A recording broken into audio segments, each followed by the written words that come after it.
Alejandro Cepeda, maestro en políticas públicas. Qué gusto tenerles por acá. ¿Cómo están? Buenos días.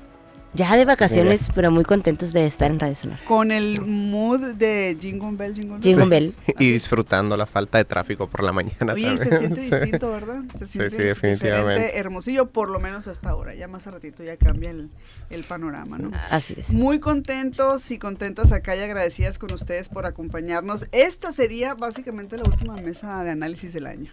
Con esta, y ojalá hubiésemos hecho, estaría interesante un recuento de todo el año, ¿no? A ver si nos acordamos ahorita y al final en el último segmento ahí comentamos algo de lo que más nos ha impactado, de los temas abordados en este año, particularmente ha habido bastante de dónde cortar y acontecimientos muy relevantes para nuestro país y para México, ¿no? Y para el mundo, perdón, ¿no?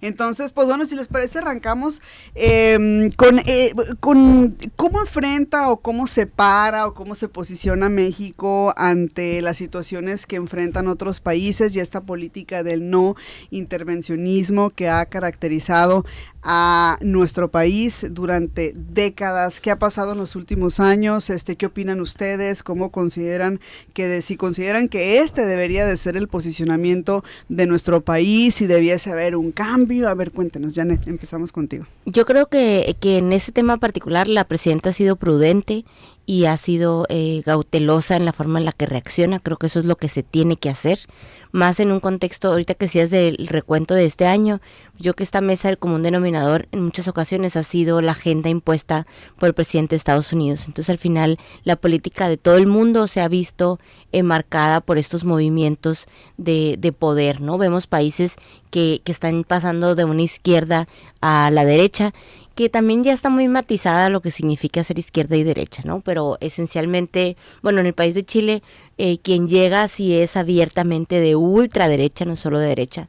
Lo hemos visto también como que en Argentina, lo hemos visto en diferentes regiones de Latinoamérica, han estado pasando esos que llaman pendulazos, que van de una postura ideológica a la contraria. Entonces creo que México ha sido prudente, ha sido cauteloso. Hay una frase que a mí me gusta, que es: cuando veas las barbas de tu vecino cortar, pon las tuyas a remojar. Creo que es un momento en el que debemos de ser autocríticos y reflexivos acerca del poder, más quienes lo ejercen.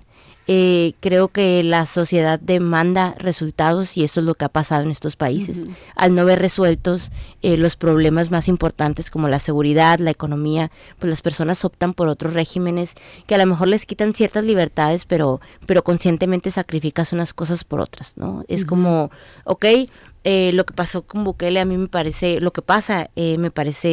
sorprendente el instalar un estado en el que se quiten derechos y así sin mayor proceso te puedan meter a la cárcel y que la gente esté tan contenta con eso. Me parece que es un reflejo de esta sintomática, ¿no? ¿Cómo así es, de llegar a extremos de ingobernabilidad donde la gente ya no cree en nada y prefiera de tajo cortar con los derechos humanos. Yo creo que no es el caso de México, pero sí debemos, todos los que participamos en los gobiernos, de ser conscientes que no es permanente, que vamos a ser juzgados cuando salgamos de estos espacios y procurar pues de cumplir y hacer cumplir lo que nos toca, así sea un pedacito, ¿no? Uh-huh. Entonces creo que la presidenta ha sido cautelosa, ha sido prudente y más en el escenario en el que estamos, que es la antesala de la negociación del tratado comercial con Estados Unidos y esperemos que también con Canadá. Esperemos para que pueda haber una negociación más amplia de este acuerdo comercial, pues no podemos tomar una postura tampoco polarizada ni antagónica, ¿no? Uh-huh. No por miedo, digamos, pero sí por cautela. Entonces creo que esa es mi opinión. Que además es uno de los acuerdos comerciales más importantes en el mundo, claro. No nada más y para nosotros muy importante. Sí, para nosotros el más importante, básicamente, ¿no? Alejandro, ¿tú qué piensas? A ver, ventajas, desventajas de esta política de no intervención que desde el siglo pasado, ¿no? Ha caracterizado a México. Sí, como bien mencionan ambas, pues sí, México continúa con la tradición de no intervención en otros países. Creo que es, digamos, lo más prudente, ¿no? Al final de cuentas, al mediano y a largo plazo. Y es que México ha sufrido, yo creo que también por experiencia propia en el pasado, ¿no? Sí. Cuando se ha sufrido intervención de otros países, pues no se siente bien, ¿no? Sí, no, exacto. Y creo que al momento, digo, sabemos de pocas ocasiones en los que México ha participado en alguna guerra, por ejemplo en la Segunda Guerra Mundial con el famoso escuadrón aéreo, ¿no? Que envió, por ejemplo, al darle refugio a las personas que provenían de la Guerra Civil Española, de los perseguidos en España por Franco, ¿no? Entonces creo que las decisiones en materia de relaciones internacionales por parte de México siempre han rendido frutos, ¿no? Al mediano y largo plazo. Ha sido un país que ha bienvenido siempre a los refugiados, es un país que creo que ha sido muy atinado con su política exterior. Claudia Sheinbaum continúa con esta política de no intervención. Creo que es lo correcto, ¿no? Al final de cuentas, pues tenemos por un lado a nuestro socio comercial más importante y por otro lado tenemos también, creo que a un amigo histórico, ¿no? A un país latinoamericano, un país de la región, un país con el que compartimos mucha cultura, ¿no? Como el pueblo venezolano. Pero yo sí tendría mis reservas con lo que está sucediendo, ¿no? Creo que en contraste a lo que la presidenta ha logrado con su política exterior, pues Trump no sigue con estas lógicas, ¿no? Entonces muchas veces cuando uno juega un juego y el otro no quiere jugar, pues pierde el que sí lo está jugando, ¿no? Trump no sigue las lógicas de las relaciones internacionales. Trump no, básicamente, bueno, la idea de las relaciones internacionales es siempre los comunes acuerdos, ¿no? ¿Qué es lo que van a beneficiar a ambas partes? Trump no sigue esta lógica, ¿no? Sigue la lógica siempre la supremacía, de estar por encima del otro, de beneficiarse solamente al país al que él representa. Y creo que al final de cuentas, creo que han existido como distintas doctrinas, ¿no? Dentro de las relaciones internacionales, que es la pre-1945, que es la preguerra, que en donde cada quien se beneficia como puede, y posteriormente a la guerra, pues es esta idea de poder llegar a comunes acuerdos dentro de las relaciones internacionales. Creo que, y ya lo hemos mencionado anteriormente aquí, creo que esta idea ya está muriendo. Uh-huh. Sí, la idea de poder colaborar como país lo estamos viendo reflejado en la guerra de aranceles que está existiendo en todo el mundo, provocada de cierta forma por los Estados Unidos. Y por otro lado, creo que también, ya yéndonos así a un punto específico, que es el bloqueo de buques que está restringiendo el comercio de crudo por parte de Venezuela. Creo que toda Latinoamérica debe estar muy pendiente a esto.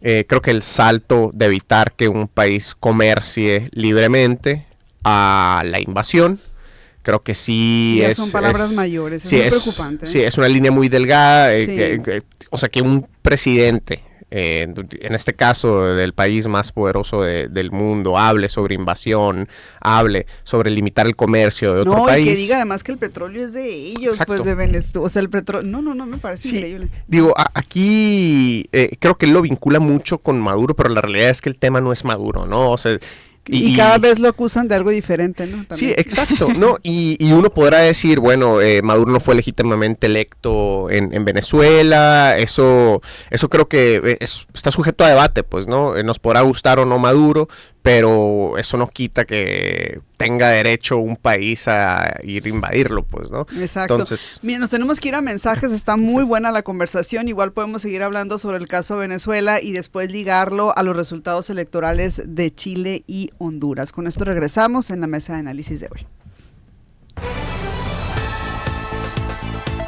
Sonora Noticias, AM. Volvemos. Comienza a seguirnos y entérate de la información y sus contenidos favoritos en nuestras redes sociales. Nos encuentras como @RSonoraFM. En el corazón de Sonora, el canto vuelve a latir. Las calles se preparan y Álamos se llena de vida. Las noches se encenderán con Eric y Mía Rubín, Filipa Giordano, Andrés Obregón, Ainhoa Arteta, Rocío Banquels, María Catzaraba, Marta Sánchez y muchos más. Late el canto, vive Álamos. Del 23 al 31 de enero, Festival Alfonso Ortiz Tirado 2026. En el corazón del Mar de Cortés, donde las olas susurran historias de arribos a un puerto. Crisol de culturas y saberes que nos enriquecen.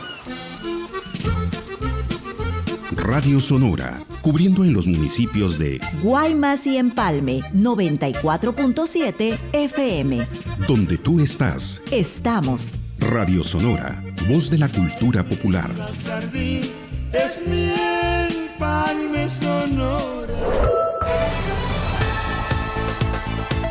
Sonora Noticias, AM. Regresamos.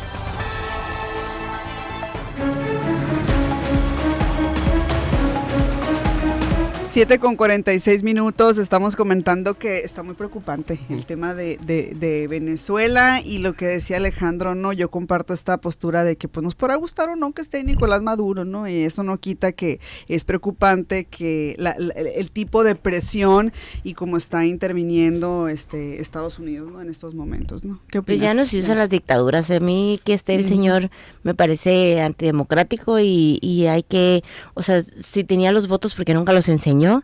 Digo, tenemos nuestros problemas también muy serios, pero no podemos ser ajenos a esas realidades. ¿Por qué? Porque si eso pasara en nuestro país, quisiéramos que el mundo se diera cuenta y reaccionara ante la falta de gobernabilidad, ¿no? Entonces, esperemos no llegar a ese momento. Que pero por suerte en México es otra historia, ¿no? Es otra historia, pero también es una democracia muy joven. Corremos el riesgo de que existan liderazgos antidemocráticos. Estamos en la antesala de una reforma electoral y creo que la clase política debe tener conciencia de que el poder tiene que ser, o sea, nuestro país ha pasado por muchos movimientos sociales buscando la libertad y buscando nuestra autodeterminación y así debe de ser. Entonces, eso de reventar la escalera por la que subiste para quedarte en el espacio, me parece que es como el pecado capital de quienes nos dedicamos a la política. Que Trump también lo hizo, ¿no? No, sí, o sea, es como su atraco al Capitolio. Sí, ajá, o sea, pero no está bien ninguna de las dos partes, pues, o sea, claro. Al final yo creo que hay que viendo nuestro panorama como tercero, o sea, no somos parte directa del conflicto, pues lo que nos toca a nosotros es ser conscientes de que ni el escenario A ni el B es el deseable, entonces construyamos nuestra democracia en base a los principios que compartimos, y yo creo que debe ser la autodeterminación que va a través del voto, de instituciones que sean confiables, que exista la posibilidad de acceder al poder si la ciudadanía lo decide, pero seamos cautelosos de no vernos en ningún momento como ninguno de los dos bandos que ahorita criticamos, pues porque luego hablamos y lo hacemos. Entonces. Oigan, y hablando del voto, allá en Chile se vivió una jornada también electoral histórica, salieron a votar muchísimas personas, pero también por el hecho de que es la primera ocasión en el que el sufragio es obligatorio, ¿no? Allá en Chile, y está interesante entonces cómo también esto viene a sumar a la reconfiguración política de América Latina. Alejandro, ¿cómo viste el tema allá en Chile y también en Honduras? Cuéntame. No creo que digamos, los hijos deben de ser culpados por los pecados de sus padres, pero ver al hijo de un nazi como presidente creo que es la primera vez que vemos en Latinoamérica con el caso de Kast, ¿no? O sea, no es, digamos, no es secreto, ¿no? Incluso creo que Kast lo ha mencionado en su momento, que su padre era un oficial de rango nazi.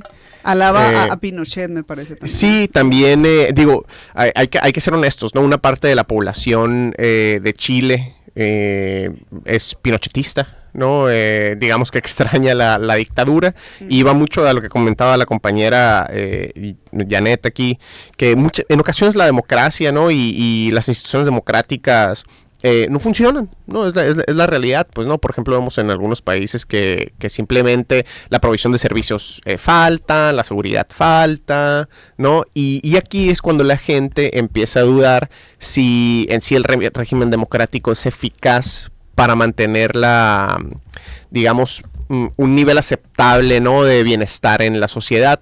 Aquí creo que es cuando empieza el peligro, pues, ¿no? Cuando la gente empieza a elegir a dirigentes que eliminan derechos, ¿no? Por ejemplo, tenemos el caso de El Salvador, ¿no? Que esta persona pues eliminó derechos humanos muy básicos, ¿no? Por, digamos, beneficiar a la seguridad pública ahí en El Salvador.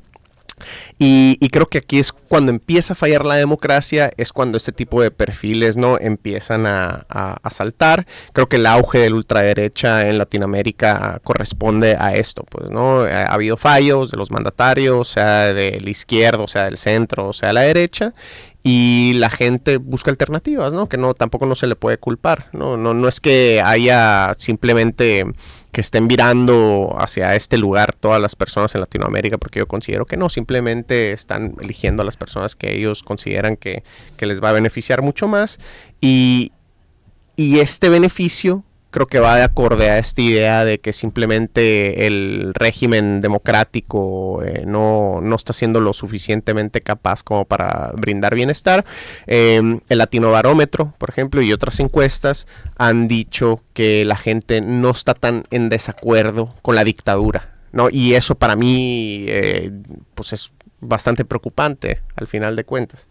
Y para vincular, ¿no?, el tema que estábamos tocando ahorita, Kast ya habló sobre que estaría dispuesto a, pues no autorizar, ¿no?, sino a apoyar una invasión a Venezuela por parte de los Estados Unidos, que también me parece bastante preocupante. Creo que todos estos mandatos... La migración como que tiene la misma idea de Trump también, ¿no? Sí, en temas de migración. Y curiosamente yo pienso que en Latinoamérica hubiera sido muy extraño que pasase eso, pues no, porque por ejemplo en Europa estas ideas antimigratorias van vinculadas mucho como a las diferencias étnicas, ¿no?, y culturales que existen entre el país europeo y digamos otros países fuera de Europa, mientras que aquí las migraciones pues son de perfiles étnicos muy similares, de perfiles culturales muy similares, de perfiles religiosos muy similares. La realidad es que, por ejemplo, en Chile, ¿no?, en donde la mayor parte de la migración es peruana y venezolana, pues creo que compartimos al final de cuentas con todos los latinoamericanos, pues religión, creo que somos culturalmente muy similares, ¿no? Provenimos de cierta parte español y cierta parte indígena, ¿no? Somos mestizos todos. Y creo que por eso mismo yo por lo menos no atisbaba esto, que sucediera este tipo de pensamiento dentro de Latinoamérica, pues, ¿no? Esto que está pasando en Europa con estas políticas antimigratorias y sobre todo estas, digamos, que se debe a estas diferencias étnicas. Simplemente para terminar, creo que hay un concepto muy importante que la derecha se ha apropiado en los últimos años y creo que es totalmente erróneo, que es el de la libertad, ¿no? Cuando vemos a estos personajes hablan de libertad, de libertad, de libertad, pero para mí la libertad que ellos están tocando es esta libertad que simplemente beneficia a unos pocos, que beneficia a las empresas, por ejemplo, beneficia a los bancos, beneficia a esta desregularización de los mercados. La realidad es que la libertad, vista desde las izquierdas, significa pues obviamente quién tiene libertad sin tener derecho a la salud, sin tener un hospital no accesible, sin tener una casa. Digo, yo no conozco a alguien que pueda ser libre sin tener una casa, pues, ¿no? Sin tener acceso a lo más básico, sin poder alimentarse. Todos los de la generación Z. Que libres no son, chicos. Vamos a hablar de ese tema, ¿no? También. Sí, a eso me refiero, ¿no? Creo que para poder tener libertad tienes que tener un piso mínimo, ¿no? Y creo que de autonomía, ¿no? Exacto, y este piso mínimo creo que estas derechas no lo defienden, por lo tanto creo que su concepto de libertad es completamente erróneo y yo apostaría a eso para las nuevas izquierdas latinoamericanas, ¿no? Retomar este concepto de la libertad que es tan importante para todos. Ok, Janet, cuéntanos. Pues yo izquierdosa no soy, pero creo que no se puede repartir la riqueza que no se genera. Tratando de cerrar con lo que decías de cuáles son los retos y qué vimos este año, yo creo que este año fue el de los escenarios muy poco probables. Esos escenarios estamos viviendo, de cosas que pensamos que nunca iban a pasar. Yo jamás me hubiera imaginado como estudiante de Derecho votar por jueces. Eso es algo totalmente atípico. Creo que es de lo más importante que hemos tenido este año, y ¿no? que vamos a necesitar ver resultados el próximo año. Entonces vemos un cambio en la fiscalía, cerramos el año con muchos cambios que espero sí hay avances importantes en materia de seguridad pública. Creo que eso es notorio y quienes somos de regiones como Santana sabemos el estado en el que estábamos. Creo que el reto del próximo año va a ser la economía. Necesitamos generar oportunidades porque también las transferencias monetarias son importantes y son necesarias porque la pobreza es insostenible y porque da vergüenza en un país como el nuestro tener tantos millones de personas en estado de pobreza. Eso yo creo que nadie lo cuestiona. Pero tenemos que dar un paso por los que no ganamos el mínimo para que incremente el salario promedio, porque al final es una realidad. El otro día fui al súper y me dice un señor que ni me conocía y se veía muy serio, me dice, qué caro está todo, ¿verdad? pero con una cara como de agobio. Entonces, si esa angustia la están viviendo las familias mexicanas, no todos tenemos acceso a la vivienda, el acceso, o sea, son derechos que están ahí, pero están restringidos y no en igualdad de acceso para todos. El tema de salud, vemos cómo surgen las farmacias anexas, bueno, los consultorios anexos a las farmacias, crecen como si fueran champiñones, así un día amanece y ya hay una nueva, ¿no? Entonces creo que ese es un reflejo de la falta de seguridad social que tenemos las personas, del acceso a la salud pública. Entonces son muchos los retos, también son muchos los avances, pero creo que debemos de ver el panorama internacional para reflexionar en el panorama local, y tenemos nuestras grandes batallas que dar. Yo espero que la reforma electoral no sea un retroceso para nuestra democracia, porque aunque sea un sistema que no nos da todos los resultados, sigue siendo el mejor sistema para gobernar en paz y gobernar con tranquilidad. Hay un libro, por último, muy lindo, que está muy cortito, que se llama Cartas a una joven desencantada con la democracia, que explica cómo funciona la democracia de una manera muy accesible para quienes no se dedican a esto. Y pues agradecerte a ti, Nire, agradecerle a Tirso y a todo el equipo de Radio Sonora por este espacio que es tan noble, que es tan divertido y que es tan libre. A mí nunca me han dicho, no andes criticando, entonces yo aquí vengo con mucho gusto muy temprano, porque me dan esa libertad de dar mi opinión. Entonces gracias también por compartir contigo, Alejandro. Espero verlos el próximo año. No, gracias Alejandro, también muchas gracias a ti. De verdad, gracias Janet por todo esto. Siempre se disfruta mucho la madrugada. Este espacio. No, al contrario, pues es un espacio de ustedes, es un espacio para la diversidad, pues, de opiniones. Muy agradecidos también acá en Radio Sonora por compartir y por tenerles por acá. Agradecidísima también por esos momentos y por la madrugada, ¿no? Que sean y que incluso ya en vacaciones por acá andan. Así que lo mejor para ustedes, y el próximo año acá les esperamos en la mesa. Muchas gracias. Felices igualmente. Fiestas. Felices fiestas también para ustedes. Vamos a mensajes, regresamos. Sonora Noticias, AM. Volvemos. No hay vergüenza en cuidarte. Si tienes una vida sexual activa, recuerda, el condón es la forma más efectiva de prevenir infecciones de transmisión sexual como el VIH, sífilis y gonorrea. Usarlo demuestra responsabilidad y cuidado